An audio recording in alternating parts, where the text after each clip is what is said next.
Good morning class 9th। आज हम geography chapter number 4 climate में फैक्टर्स अफेक्टिंग इंडियाज़ क्लाइमेट, हम उन फैक्टर्स को डिस्कस करेंगे जो इंडिया के क्लाइमेट के ऊपर इफेक्ट डालते हैं। तो सबसे पहले हमारा आता है लैटीट्यूड।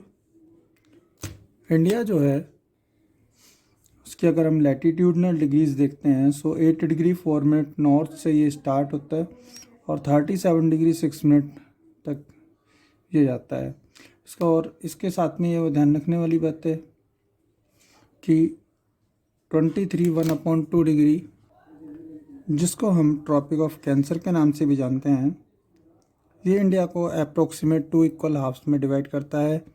ये हम चैप्टर नंबर 1 और 2 दोनों में हमने इसको स्टडी किया है। चैप्टर नंबर 1 में इसको डिटेल से स्टडी किया था, थोड़ा सा पोर्शन चैप्टर नंबर 2 में भी था, अभी फिर वहीं पर है।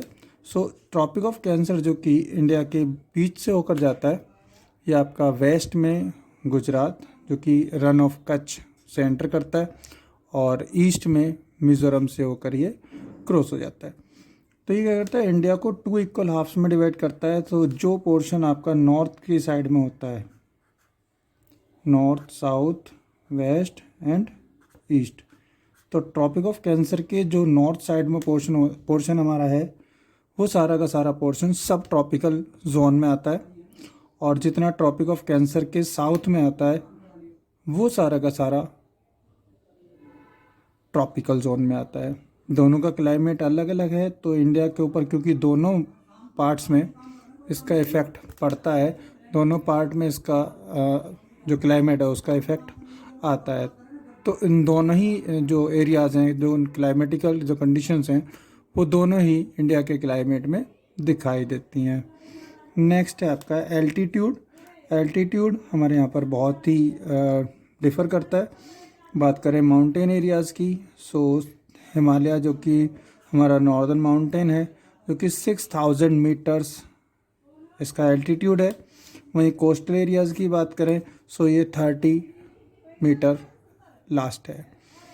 और आपको हमने ये भी बताया है कि जिस तरीके से एल्टीट्यूड राइज अप होगा उसी तरीके से टेम्परेचर डाउन होगा, और जैसे ही टेम्परेचर डाउन होगा तो जैसे एल्टीट्यूड डाउन होगा तो टेम्परेचर राइज अप होगा। इसका मतलब क्या है, ये इन्वर्स में वर्क करता है। नेक्स्ट है आपका प्रेशर एंड विंड्स। देखिए प्रेशर और विंड्स कैसे काम करते हैं। ये आपका होता है, एक होता है कि आपका लो प्रेशर एरिया और एक होता है आपका हाई प्रेशर एरिया।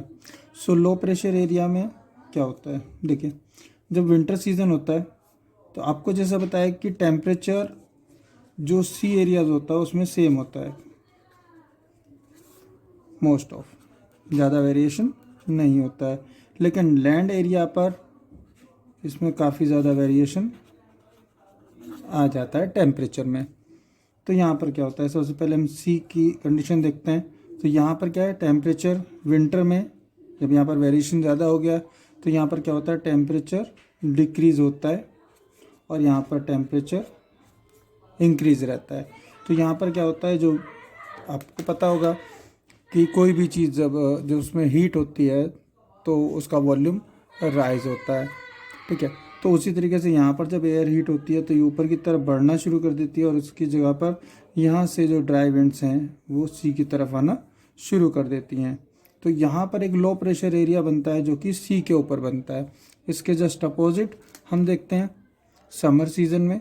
तो समर सीज़न में क्या होता है, टेम्परेचर यहाँ पर तो सेम ही रहेगा, ठीक है, यहाँ पर सेम रहेगा, लेकिन यहाँ पर क्या होगा, यहाँ के कंपैरिजन यहाँ पर अब टेम्परेचर कम हो जाएगा। तो यहाँ पर टेम्परेचर लैंड एरिया पर टेम्परेचर ज़्यादा है तो एयर यहाँ पर ऊपर की तरफ उठना शुरू होगी, और उसकी जगह लेने के लिए सी से या ओशन जो कोस्टल एरियाज़ है वहाँ से विंड्स इस खाली जगह को भरने के लिए आएंगी।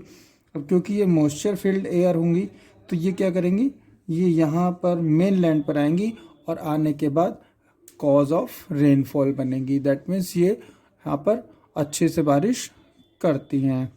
इंडिया में जो है 2 तरीके का आपका मानसून विंड्स होती हैं।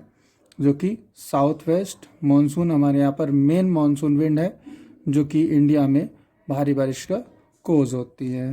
स्टूडेंट्स, आई थिंक आपको अच्छे से क्लियर हो गया होगा फैक्टर्स अफेक्टिंग इंडियाज़ क्लाइमेट।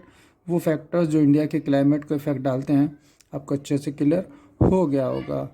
फिर भी अगर कोई डाउट रहे या कोई प्रॉब्लम हो तो मुझे आप मैसेज कर सकते हैं। ओके, सो इस वीडियो में भी यहीं तक। नेक्स्ट वीडियो में स्टूडेंट्स फिर दोबारा से एक बार मिलेंगे। तब तक घर पर रहिए, सुरक्षित रहिए।